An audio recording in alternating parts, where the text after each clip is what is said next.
अभिवादन स्वीकार कीजिए ब्रजेश मिश्रा का और आप देखना शुरू कर चुके हैं द डिबेट।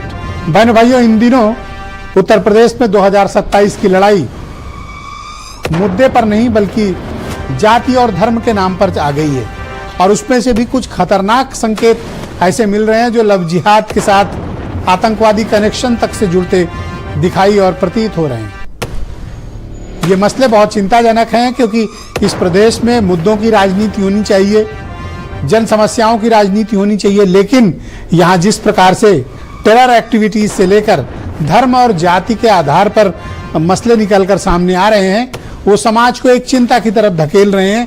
हमें इसके बारे में खुली और विस्तृत चर्चा करनी चाहिए। आज की डिबेट इसी विषय पर। बहन भाइयों, प्रयागराज में आज सुबह एक बड़ी चौंकाने वाली और सनसनीखेज जानकारी के साथ प्रयागराज पुलिस आई। पुलिस की तरफ से यह दावा किया गया कि एक शेड्यूल्ड कास्ट कम्युनिटी की एक लड़की जो अपने अल्पसंख्यक समाज यानी मुसलमान फ्रेंड के साथ चली गई थी, लव जिहाद जिसे बताया गया था। दरअसल वो एक्चुअली लव जिहाद नहीं था, वो केरला फाइल्स की तरह का एक केस था जहां पर उस दलित समाज की लड़की को आतंकवादी बनाने की कोशिश हो रही थी और उन्हें आतंकवाद की तरफ धकेला जा रहा था। और ये बात खुद प्रयागराज की पुलिस ने अधिकृत रूप से दिए गए बयान में की। तो जब पुलिस का यह स्टेटमेंट आया उसके बाद से ये चिंताएं बढ़ी और ये देखने को मिला कि क्या वाकई में ऐसा मसला है और क्या इस मसले में ये सच निकलकर सामने आया है कि एक दलित समाज की लड़की को धर्म परिवर्तन कराकर केरल ले जाकर वहां पर कुछ आतंकवादी गतिविधियों में धकेलने की कोशिश हुई थी। इसमें कितनी सच्चाई है और अगर ऐसा है तो ये अपने आप में बहुत सनसनीखेज और बहुत ही चिंताजनक है। लेकिन इस पर कोई राजनीतिक दलों की तरफ से कोई टिप्पणी भी नहीं आई और इस मसले को लेकर एक सन्नाटा छाया हुआ है। लेकिन इस पर ओपन फोरम पे बात होनी चाहिए कि इसमें सच्चाई कितनी है। क्या वाकई में कोई आतंकवादी संगठन उत्तर प्रदेश के भीतर सक्रिय है जो इस तरह से धर्मांतरण करा रहा है, और अगर करा रहा है तो एजेंसीज को अब तक कोई भनक क्यों नहीं मिली और इस मामले में अब तक क्या निर्णायक कार्रवाई की गई? क्योंकि अगर ऐसा हो रहा है तो ये बहुत चौंकाने वाली बात है और अगर नहीं है तो इस विषय को भी पुलिस को स्पष्टता के साथ आना चाहिए।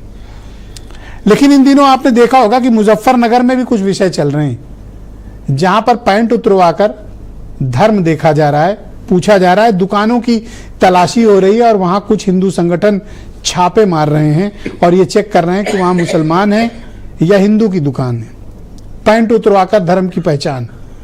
तो जैसे जैसे हम 2027 के चुनाव की तरफ बढ़ रहे हैं आप ये स्पष्टता से देख पा रहे होंगे बहनों भाइयों कि मुद्दे बदल रहे हैं। उन मुद्दों की तरफ सब कुछ आने की कोशिश हो रही है जिन मुद्दों के आधार पर पहले भी चुनाव लड़े गए हैं। तो ये प्रयागराज की केरल फाइल्स का संबंध क्या वाकई में टेरर एक्टिविटीज से है और क्या जो मुजफ्फरनगर में चल रहा है वो क्या है और उत्तर प्रदेश की राजनीति किस तरफ चल रही है? मैं चाहता हूं कि आप पहले ये खबर देख लें, फिर हम डिबेट को आगे बढ़ाएंगे।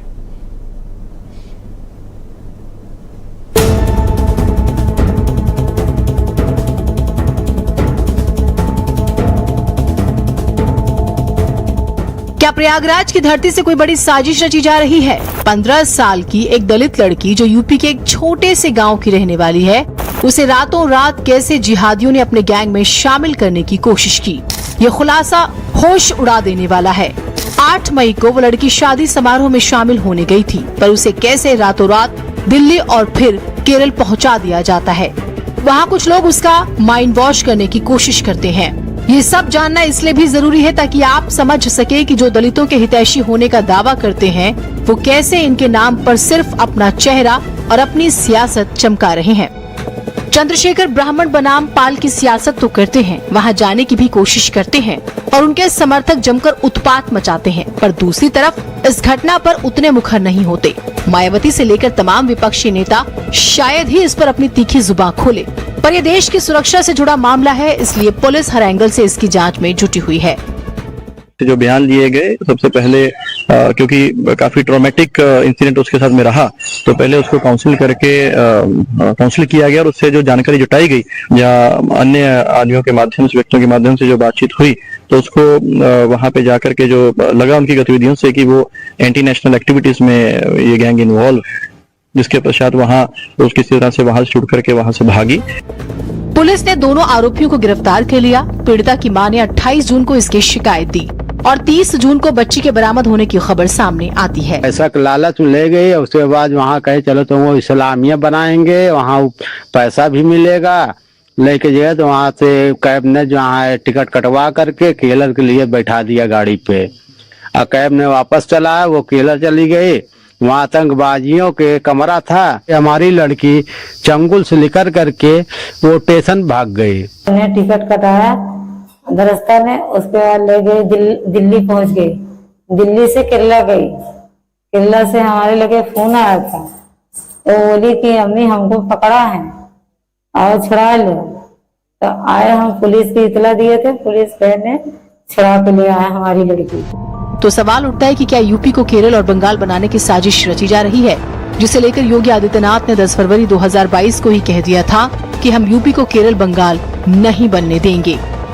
उत्तर प्रदेश को कश्मीर, बंगाल और केरल बनते देर नहीं लगेगी। साल 2022 में योगी ये बयान देते हैं। साल 2023 में द केरल स्टोरी नाम की फिल्म आती है, जिसे लेकर दावा किया जाता है कि जबरन गैर मुस्लिम लड़कियों को बहला फुसलाकर ले जाया जा रहा है। इसके लिए बाकायदा एक गैंग काम कर रहा है और उन्हें जिहादी बनने की ट्रेनिंग दी जा रही है। इस फिल्म का कई लोग विरोध भी करते हैं, पर अब वो लोग प्रयागराज की इस घटना पर क्या कहेंगे, द डिबेट में सुनिए पूरी चर्चा। तो बहनों भाइयों, आज की इस परिचर्चा की शुरुआत करते हैं। मेरे साथ हीरो वाजपेयी मौजूद हैं, उत्तर प्रदेश में भारतीय जनता पार्टी के प्रवक्ता हैं। स्वामी यशवीर जी हमारे साथ मौजूद हैं मुजफ्फरनगर से। मतीन खान मुस्लिम लीग के अध्यक्ष हैं। मनोज काका समाजवादी पार्टी से हैं। सुरेंद्र राजपूत कांग्रेस कमेटी के प्रवक्ता और एसएम अशरफ जाने माने मुस्लिम स्कॉलर, और वीरेंद्र सिंह जी हमारे स्टेट हेड। आप सभी का शुक्रिया और धन्यवाद। हीरो वाजपेयी जी, कार्यक्रम की शुरुआत आपसे करना चाहता हूं और आपसे ये